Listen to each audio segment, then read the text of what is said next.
श्री शनिदेव की कुछ महिमाओं का वर्णन करेंगे। शनिदेव को कलयुग का न्यायाधीश माना जाता है भक्तों।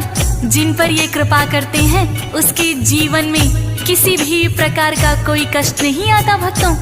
सूर्यपुत्र भगवान शनिदेव जिन भक्तों पर अपनी दया दृष्टि की छाया रखते हैं वो भक्त हर कार्य को बड़ी आसानी से संभव कर पाते हैं। किंतु शनिदेव की ढैया जिस पर लग जाती है वो राजा भी कंगाल हो जाते हैं। अतः शनि महाराज को हमेशा प्रसन्न रखना चाहिए भक्तों। सच्चे मन से जो भक्त उनका ध्यान लगाता है उस भक्त पर वो सदैव सदैव मेहरबान रहते हैं भक्तों। तो आइए भक्तों सुनते हैं शनि महाराज की महिमा का वर्णन इस पावन कथा के माध्यम से। मेरे साथ मिलकर बोलिए शनिदेव महाराज की जय। श्री चरणों में शीश झुकाई शनिदेव का ध्यान लगाई, सच्चे मन से नाम सुमिरते कथा है ये तो शनिदेव की, बात बड़ी प्राचीन समय की। किसी गांव में एक था ब्राह्मण, ब्रह्म मुहूर्त में सुबह उठ जाता, गंगा स्नान वो करके आता, भर के गंगा जल का लोटा विधि विधान से पूजा पाठ करे, अन्न जल सब उसके बाद करे, बालावस्था से ब्रह्मचारी भक्तों। उस ब्राह्मण का नियम था सुबह ब्रह्म मुहूर्त में उठ जाता था, स्नान आदि करके सूर्य को अर्घ्य देता, घर आकर पूरे विधि विधान से पूजा पाठ करता भक्तों। उसके बाद ही कहीं अन्न जल ग्रहण करता था और दूसरों के हित के लिए सदैव सदैव सोचता था भक्तों। ग्रामवासी उस ब्राह्मण का बहुत ही आदर सम्मान करते थे। एक दिन की बात है, सुबह सुबह जब वो गंगा स्नान करने जा रहा था तो रास्ते में उन्हें शनि देव मिल जाते हैं। ब्राह्मण ने शनि देव को प्रणाम किया और ब्राह्मण पूछने लगा कि हे शनि देव, आज सुबह सुबह आप किधर जा रहे हैं? तो शनि देव ने उस ब्राह्मण से क्या कहा भक्तों? ब्राह्मण ने उन्हें शीश झुकाया और पूछना इतना चाहा, शनि देव आज प्रातः शनि देव ने ब्राह्मण से कहा, राजमहल है राजा का जहाँ, राजा के पास में मैं तो जाऊं, ब्राह्मण ने इतना है सोचा, यदि राजा को लग गए ढैया, प्रजा तो सारी ही दुखी होए, शनि देव से बोले ब्राह्मण, आप से मेरा इतना निवेदन, राजन पर ना ढैया लगाना, बदले में मुझे देते जाना। भक्तों, ब्राह्मण बड़ा ही परोपकारी था। उसने सोचा यदि राजन पर शनि के ढैया लग जाती है तो सारी प्रजा दुखी हो जाएगी, क्यों ना शनि के ढैया को मैं अपने ऊपर ही ले लूं। उन्होंने शनि देव से प्रार्थना की कि हे शनि देव, आपसे मेरी इतनी विनती है कि आप हमारे राजन पर अपने ढैया ना लगाएं, बदले में आप मेरे ऊपर ही लगा दें। शनि देव कहने लगे, हे ब्राह्मण, तुम एक बार फिर सोच लो। ब्राह्मण निश्चय का पक्का था भक्तों।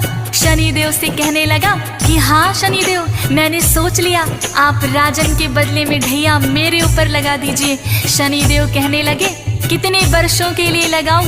तो ब्राह्मण बोला, हे महाराज, वर्षों तक तो मुझसे ना सही जाएगी।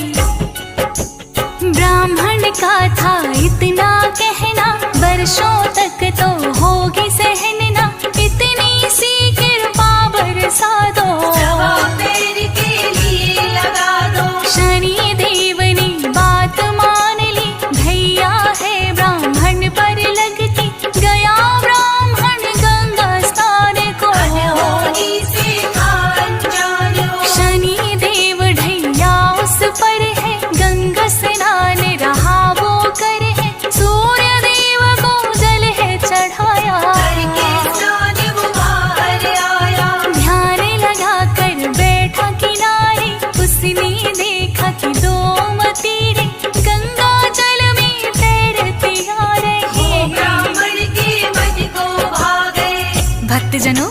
जब ब्राह्मण गंगा स्नान करके सूर्य को अर्घ देकर बाहर निकला तो गंगा के किनारे ध्यान लगाकर बैठ गया। उसी समय देखा कि 2 मतीरे पानी में तैरते हुए आ रहे हैं। ब्राह्मण ने सोचा पूजा पाठ के बाद आज इन्हीं मतीरों को मैं खाऊंगा। 1.25 पहर तक जब तक शनि की ढैया है मैं ईश्वर का ध्यान करूंगा। और ब्राह्मण ने वो मतीरे निकालकर अपने घुटनों के नीचे रख लिए और ईश्वर के ध्यान में बैठ गया। भक्तों, इधर से एक राहगीर गुजर रहा था। उसने देखा ब्राह्मण अपने दोनों घुटनों के नीचे नरमुंड दबाए हुए हैं।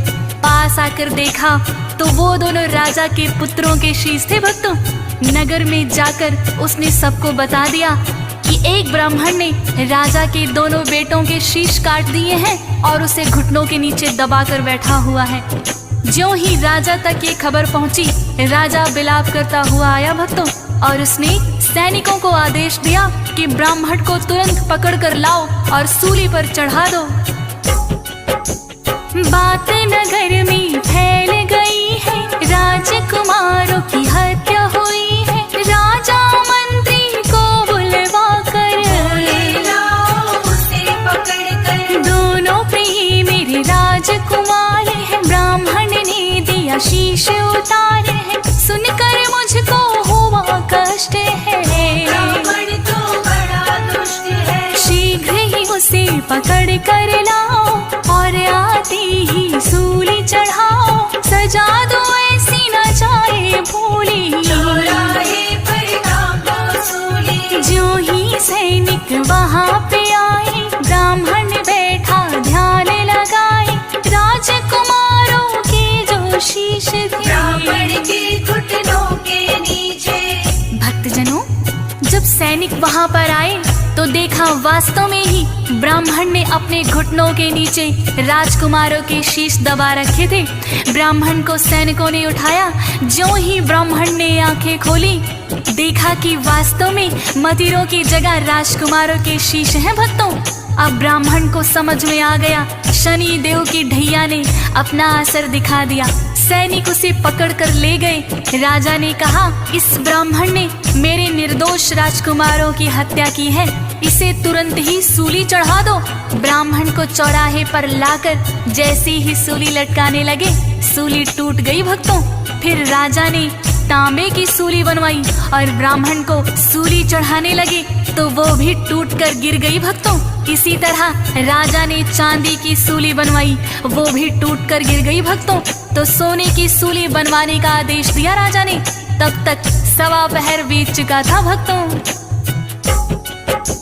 शनि देव की ढैया जो थी 1.25 पहर के लिए तो वो थी। सूली ब्राह्मण चढ़ ना पाए, पहले टूटी जाए। अनेक धातुओं से बनवाई पर कोई भी टिक नहीं पाई। राजा ने आदेश दिया था, अब तक नहीं हुआ था। सोचे मंत्री हो रहा क्या है, आज तलक जो नहीं हुआ है। ब्राह्मण है या कोई तांत्रिक, टूटी सूली सारी अब तक। जो राजा को पता लगेगा हमको मृत्यु दंड मिलेगा। 1.25 पहर तब तक बीता है, ब्राह्मण सूली नहीं चढ़ा है। भक्तों, सैनिकों ने ब्राह्मण को सूली चढ़ाना चाहा, किंतु जिस धातु की सूली पर भी चढ़ाते वो टूट जाती। भक्तों, लोहे की टूटी तो तांबे की बनवाई, तांबे की टूटी तो चांदी की बनवाई, चांदी की टूटी तो सोने की सूली बनवा कर लाए। भक्तों, इसी क्रम में 1.25 प्रहर बीत गया। भक्तों, तभी दोनों राजकुमार खेलते खेलते राजा के पास आ जाते हैं। रानी उनको देखकर बड़ी ही हर्षित हुई।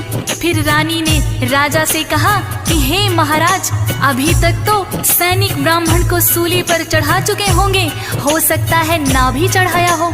आप जल्दी से जाइए और उन्हें रोकिए, वरना हमें ब्रह्म हत्या का पाप लग जाएगा। राजा तुरंत ही वहाँ आए और कहने लगे, सैनिकों, ये ब्राह्मण निर्दोष है, इसको छोड़ दो। फिर राजा ने ब्राह्मण से विनम्र विनती करके क्षमा याचना की तो ब्राह्मण